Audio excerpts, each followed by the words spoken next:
할렐루야. 오늘은 로마서 1장 16절 17절 두 구절을 통해서 하나님께서 세우신 믿음의 원칙이란 제목으로 말씀드리기를 원합니다. 믿음이라고 할 적에는 성경에서는 하나님께서 믿음의 원칙을 세우셨어요. 믿음이 어떻게 생기는 건지 믿음의 조상 아브라함을 통해서 또 신약으로 넘어와서 예수 그리스도를 통해서 예수를 만난 사람들이 이제 예수님을 만남으로 인해서 믿음이 시작이 된 것이죠. 오늘 로마서 1장 16절 17절 특별히 17절을 보게 되면은 복음에는 하나님의 의가 나타나서 믿음으로 믿음에 이르게 하나니라고 말씀하고 있습니다. 복음에는 하나님의 의가 나타나서 믿음으로 믿음에 이르게 된다라고 성경은 믿음에 대해서 하나님께서 세우신 원칙이 있는 것입니다. 또 믿음이라고 할 때에는 하나님을 아는 삶을 사는 것이기 때문에 이 시대나 저 시대나 믿음은 하나님을 아는 삶을 사는 것이요, 하나님께서 하나님을 알게 된 사람에게 은혜를 베풀어 주셔서 하나님을 알게 된 사람이 하나님의 은혜로 하나님을 아는 거예요. 믿음은 하나님을 아는 삶을 사는 것이요, 또 믿음은 하나님께서 믿음으로 믿음에 이르게 한다라고 성경은 말씀하고 있다는 것입니다. 그래서 이 의미를 우리는 잘 이해하고 내가 정말 믿음의 사람인지 아닌지, 그냥 사람들이 내가 오랫동안 교회를 다녔기 때문에 당신은 믿음의 사람이 맞습니다, 사람들의 말에 의해서만 스스로 난 믿음의 사람이라고 이해를 하게 된다면 많은 경우에 잘못된 것입니다.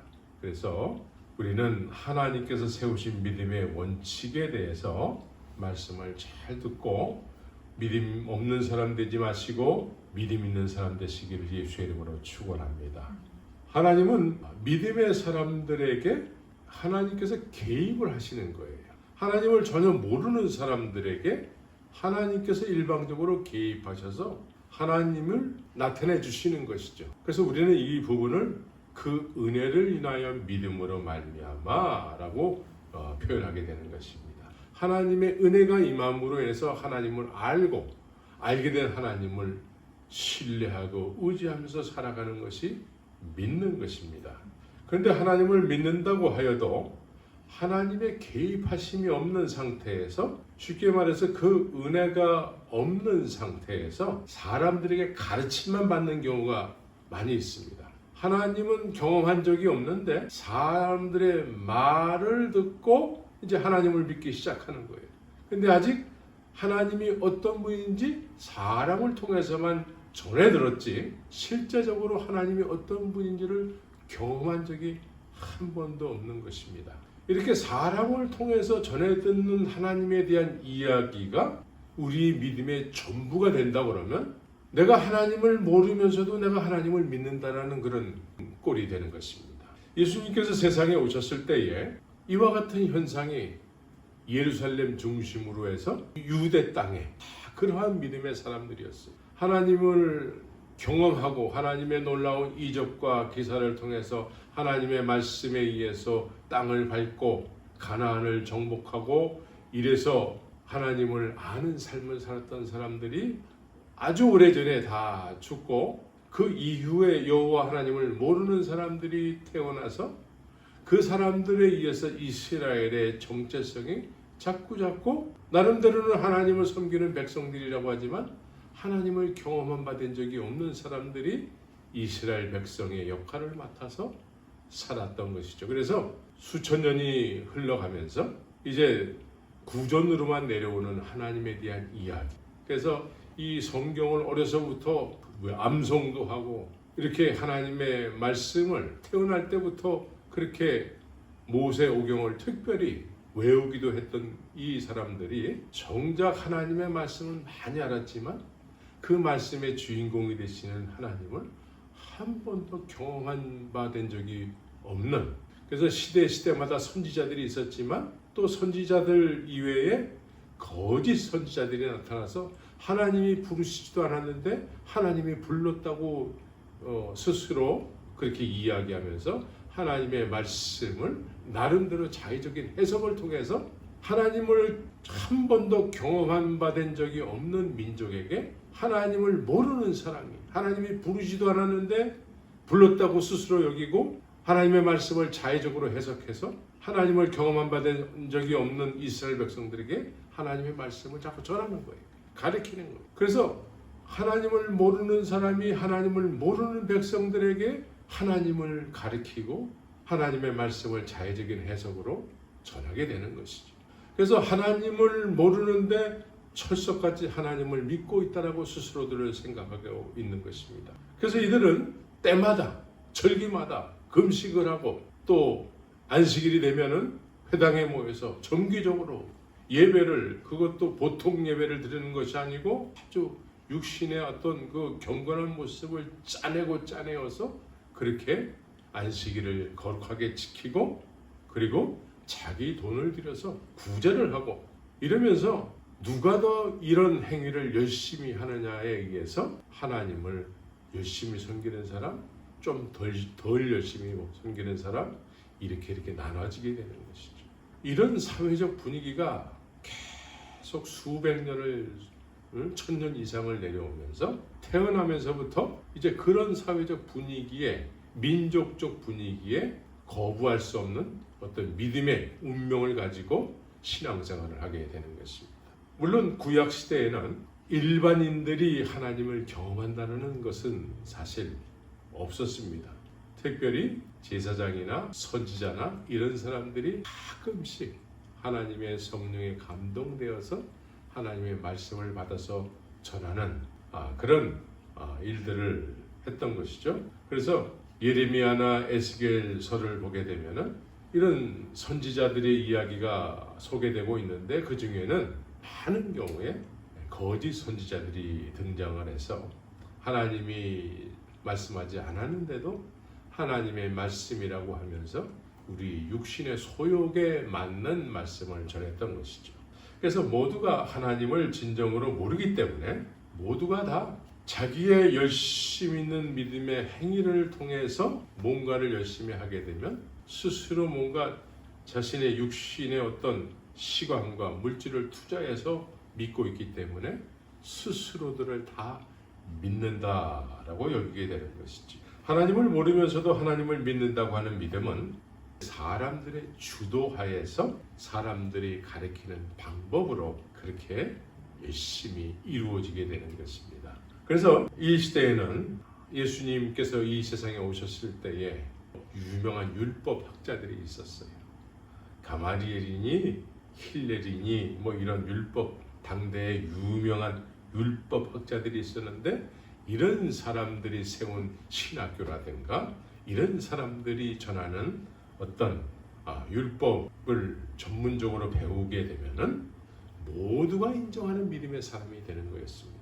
그리고 이때의 이 믿음은 먼저 믿었다고 하는 믿음의 선배에게 배우는 개념이에요. 믿음을 먼저 믿었다고 하는 사람들에게 배워서 믿는 믿음이에요. 그래서 행위가 강조가 되는 것이죠.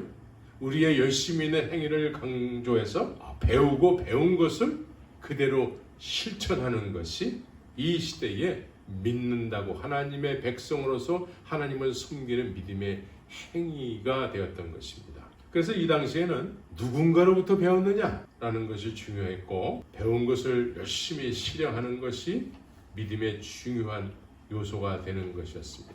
그래서 이들은 자신들이 사람들로부터 배운 어떤 이론과 사람들이 이미 해석해 놓은 하나님의 말씀을 열심히 어떻게 실행하면서 지키느냐라는 것이 관건이었고 누가 더 열심히 섬기는 것에 대해서 사람들로부터 평을 받는 것이 중요한 믿음의 덕목이었던 것입니다.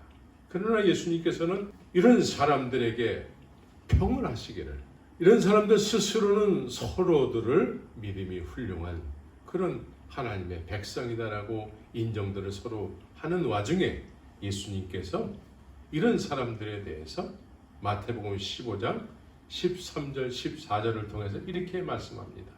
예수님께서 대답하여 가라사대 심은 것마다 내 천부께서 심으시지 않은 것은 뽑힐 것이니 그냥 두거라. 저희는 소경이 되어 소경을 인도하는 자로다 라고 말씀하셨어요.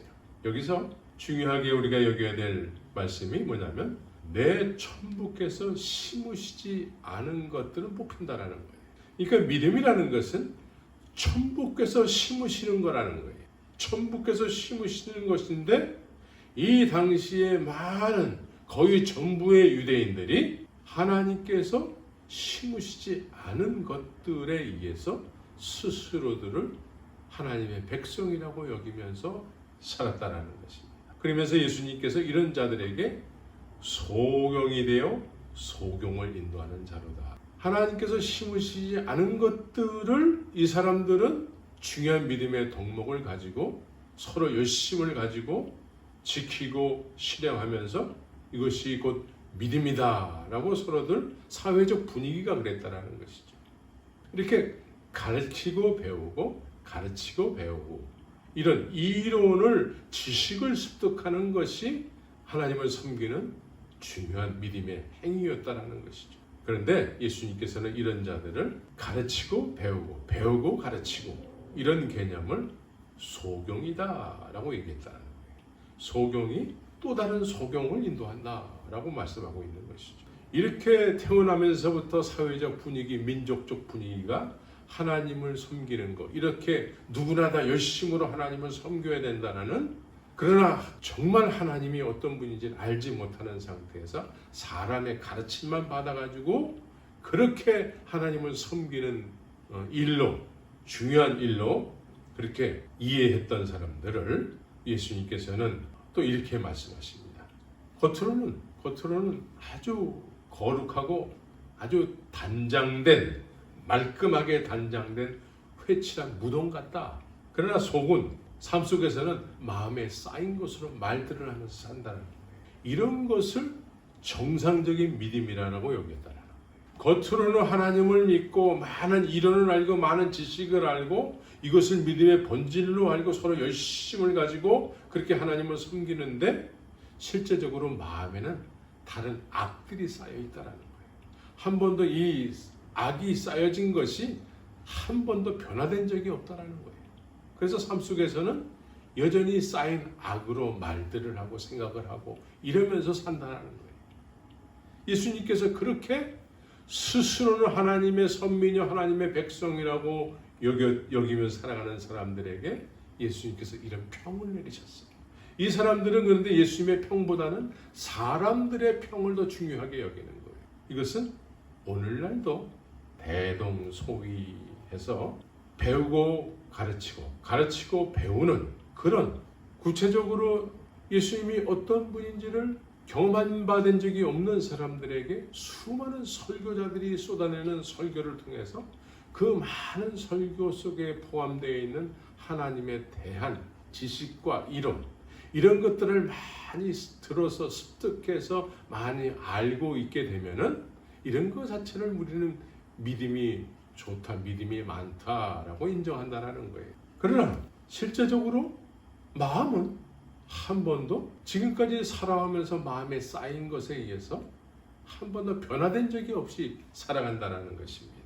이렇게 하나님의 말씀을 여러 군데에서, 오늘날은 교회가 많기 때문에 또 유튜브가 많은 설교자들을 소개하고 있기 때문에 이 설교를 많이 들어서 성경에 대한 지식은 오히려 목회자들보다도 더 많이 하는 그런 사람들도 있습니다.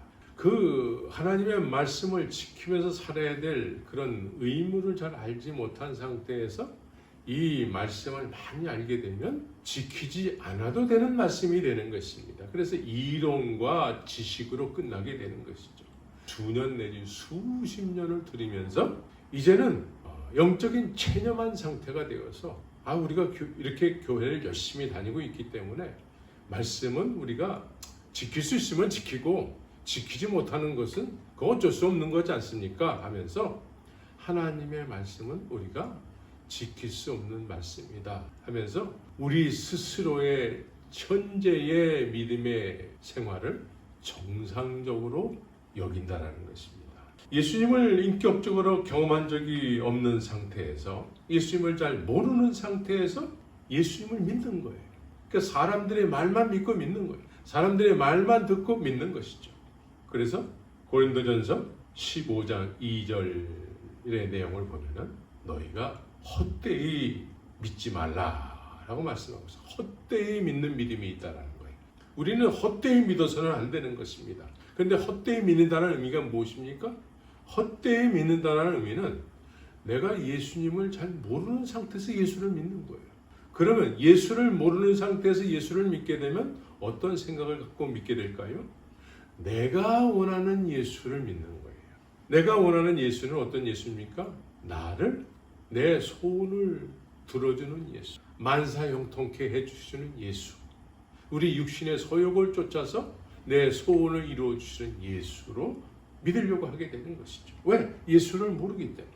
혹 주님을 경험해서 정말 주님의 뜻을 쫓아서 제자들과 같이 그렇게 살려고 하는 그런 사람들이 과거에는 많이 있었고 요즘도 도처에 숨어서 이렇게 숨겨진 상태로 신앙생활을 하는 사람들이 있는데 이런 사람들조차도 예수를 모르면서 예수를 믿는 사람들의 믿음에 오염이 되어가지고 바리새인의 누룩에 오염이 되는 예수님께서 제자들에게 예수님을 생명으로 그리스도로 길로 알고 쫓는 제자들에게 너희가 바리새인의 누룩을 조심하라 라고 말씀하셨어요. 이 바리새인의 누룩은 무엇입니까?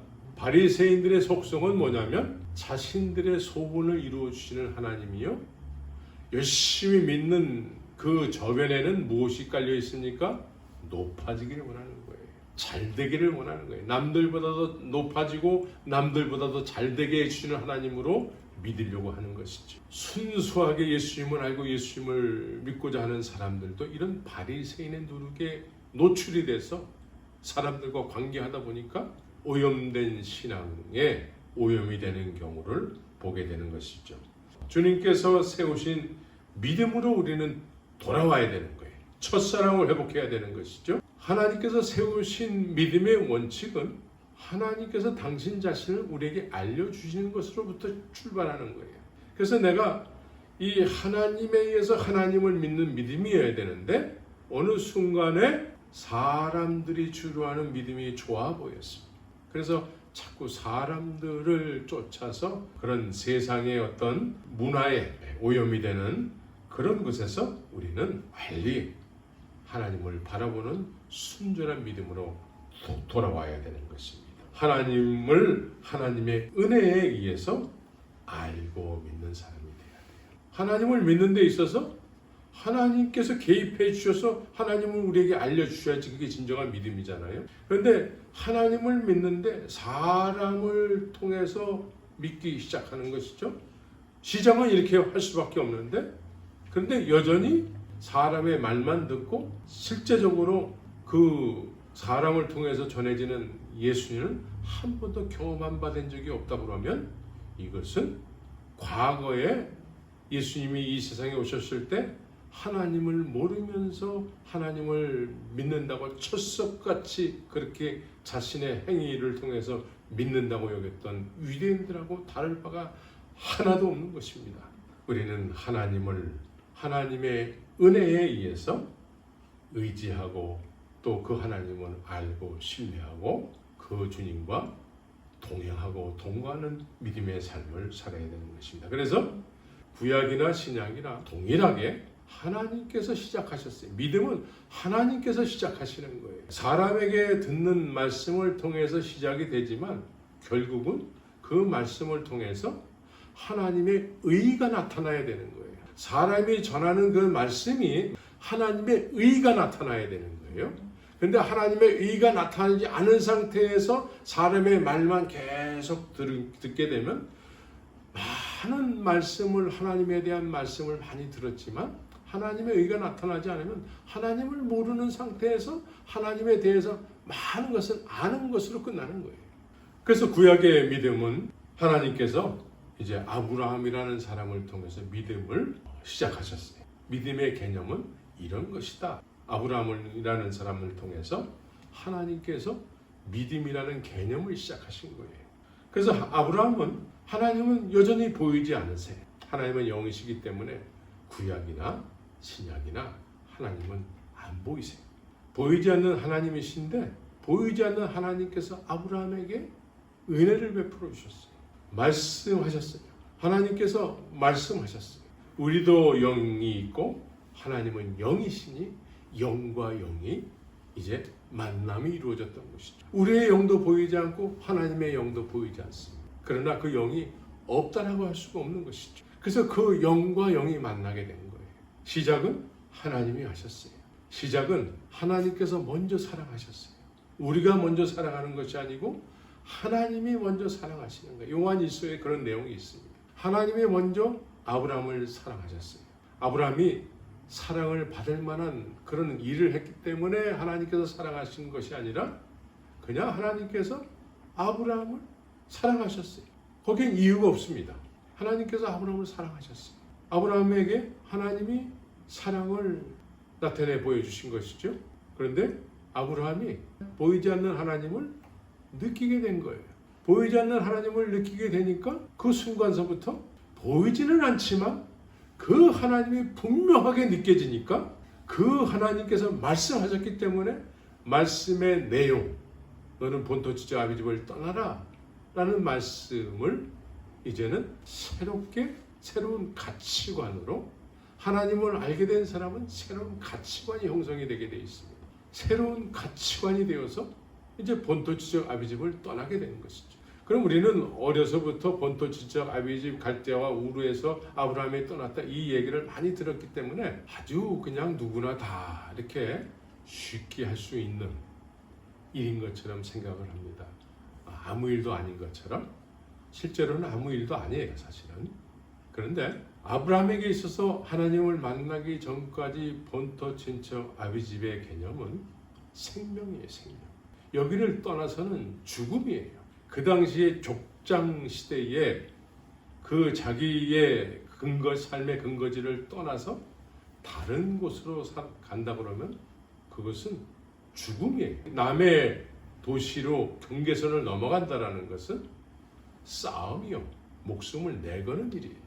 근데 보이지 않는 하나님을 아브라함이 느끼고 난 이후에는 이제 본토 지적 아비 집은 그때까지 아브라함에게 있어서 생명이요 전부였는데 그 전부를 놓을 정도로 하나님이 그렇게 느껴졌다는 것이죠. 하나님은 이와 같이 우리에게 분명한 빛으로 다가오시게 되는 것입니다. 어두움에 속한 사람들이 이 빛을 느끼게 되면 빛을 쫓을 수밖에 없는 것입니다. 그래서 아브라함은 그동안에 자신이 생명처럼 여겼던 본토 지적 아비 집을 순간적으로 이제 떠나게 된 것이죠. 이것을 성경은 이렇게 삶이 변화되는 것을 거듭남이다 라고 이야기하게 되는 것이죠. 거듭남이라는 것은 그동안의 본토 친척 아비 집을 의지해서 살아가던 사람이 이제 하나님을 새롭게 인생의 주인으로 맞이하게 됨으로 인해서 그 은혜가 임함으로 인해서 이제는 삶의 어떤 원칙이 근거가 이제 하나님을 의지해서 살아가는 것입니다. 이것을 거듭남이라는 의미로 성경은 이야기하고 있는데 오늘날 거듭남조차도 사람이 주도하여서 고백하라는 고백만 하면은 다 거듭났다라고 여기게 되는 것이죠. 그런데 예레미야서에 보면은 이런 모든 것들이 사람이 일방적으로 주도하는 것은 거짓 맹세일 수 있다라고 이야기하고 있습니다. 하나님에 의해서 하나님을 경험한 사람은 변화되지 말라고 해도 변화될 수밖에 없습니다. 그렇다고 해서 완벽해지는 것이 아니에요. 여전히 아브라함은 본토 친척 아비 집에서 살아왔던 그 연약한 모습 그대로를 가지고 이제 하나님의 말씀에 의거해서 이제 그 길을 떠나게 되는데 그런 연약한 모습들이 그 길을 가면서 막 드러나게 되는 것이지요. 우리는 하나님을 만남으로 인해서 완벽해졌다, 처음서부터 완벽한 모습이 되는 것이 아니고 이제 주님과 동행함으로 인해서 하나하나 주님이 원하시는 모습으로 변화되어 가는 것입니다. 중요한 것은 내가 하나님을 그 은혜가 임해서 하나님을 알고 하나님과 동행하고 내가 본토 지적 아비 집을 떠날 정도로 그렇게 빛이신 이 세상을 창조하시고 나의 인생을 시작하신 그 하나님을 내가 알게 되느냐가 중요한 것입니다. 이것을 우리는 거듭남이라는 개념으로 받아들여야 돼요. 믿음이라는 것은 구약도 하나님께서 하나님 당신 자신을 하나님께서 사랑하시기로 작정된 자에게 그 은혜를 베풀어 주셔서 그 사람이 하나님을 알게 됨으로 새로운 인생을 시작하게 되는 것이죠. 아브라함에게는 하나님께서 약속을 하셨어요. 무슨 약속을 하셨습니까? 창세기 12장을 보게 되면은 아브라함에게 약속하는 내용이 있습니다. 내가 너로 큰 민족을 이루고 내게 복을 주어 네 이름을 창대케 하려니 너는 복의 근원이 될지라. 이 말씀 너무나 잘 알고 있는 말씀인데 아브라함 스스로는 본토 주저 아비 집에서 살 때에 이렇게 자식도 없는 무저한 사람이 이런 꿈을 꿀 수가 없습니다. 스스로 이런 생각을 할 수가 없는 것이죠. 그런데 하나님께서 하나님의 계획은 약속이 아브라함에게 이 약속을 하나님의 계획을 말씀하시는 것이죠. 하나님의 계획이 우리 영혼 속에 새겨졌을 때 이것은 약속이에요. 하나님께서 우리에게 약속을 허락하셨다면 이것이 믿음이에요. 그래서 믿음으로 이 믿음에 의해서 하나님께서 이 믿음을 이루시는 것이죠. 그래서 믿음으로 믿음에 이르게 되는 거예요. 이것을 성경은 믿음이라고 얘기하고 있습니다. 그런데 오늘날 교회에서 믿음이라는 단어가 남발이 되어서 도대체 무엇이 믿음인지 믿는 사람들조차도 믿음이 뭔지를 알지 못한 상태에서 믿음이라는 단어를 사용한다는 거예요. 우리는 믿음이라는 단어를 분명하게 알고 사용해야 되는 것이죠. 그래서 신약으로 넘어와서 신약의 믿음은 무엇입니까? 아브라함에게 말씀하신 하나님께서 그 말씀이 육신이 되셔서 이 세상 모든 자들에게 하나님의 은혜가 임한 것입니다.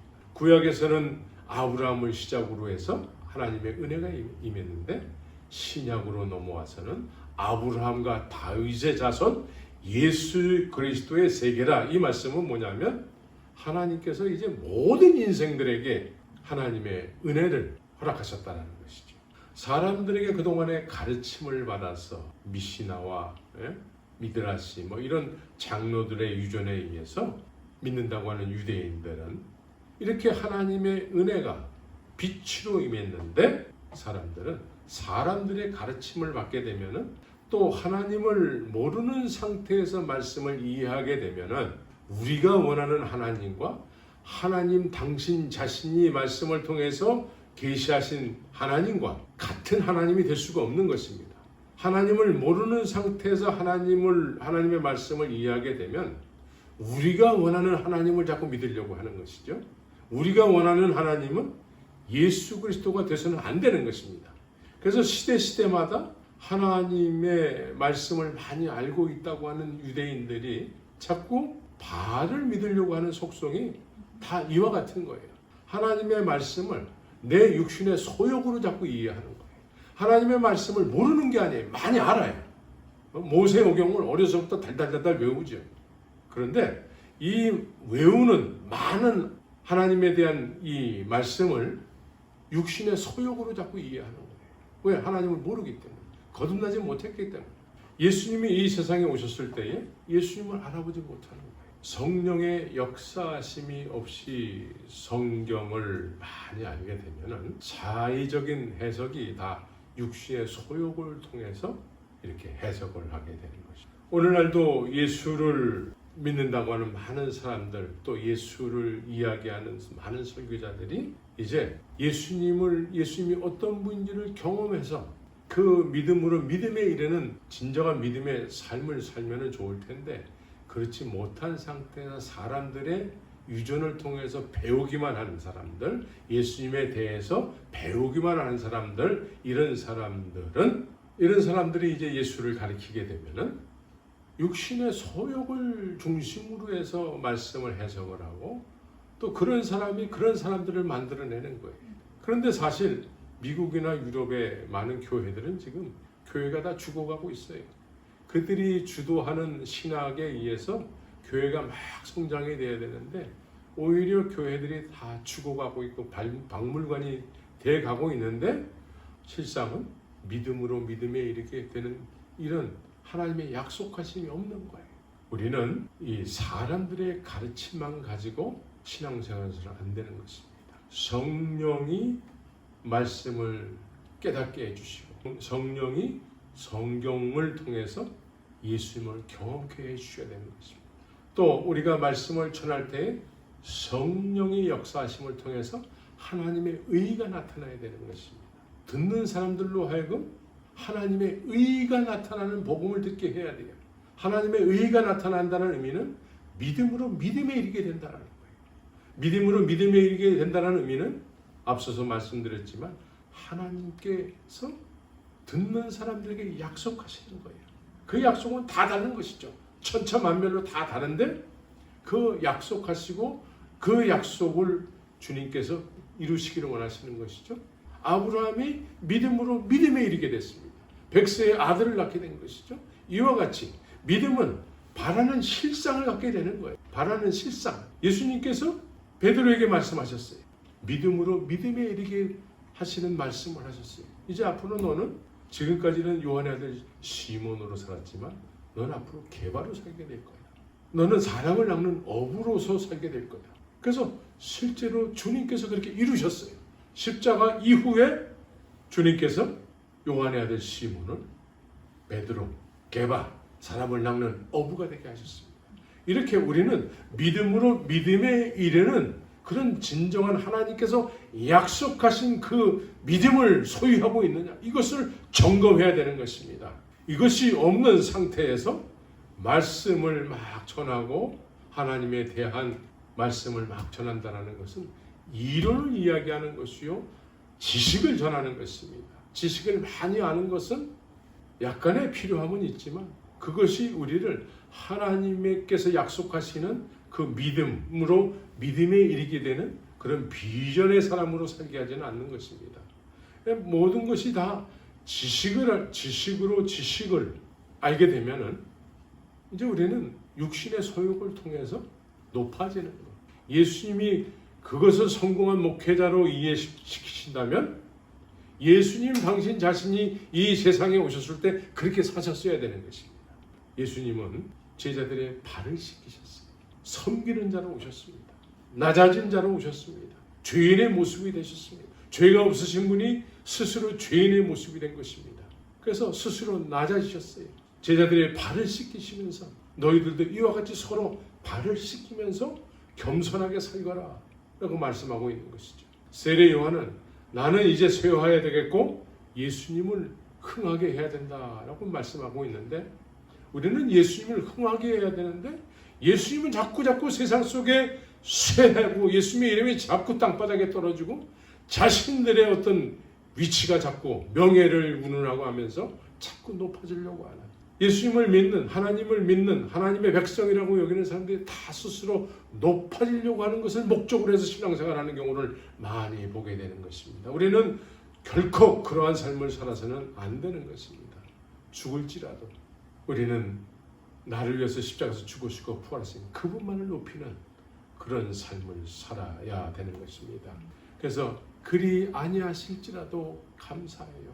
다니엘의 세 친구가 이런 고백을 하면서 풀 속에 들어간 것처럼 그리 아니하실지라도, 복음에는 하나님의 의가 나타나서 믿음으로 믿음에 이르게 하는 그 복음을 전해야 되는 것입니다.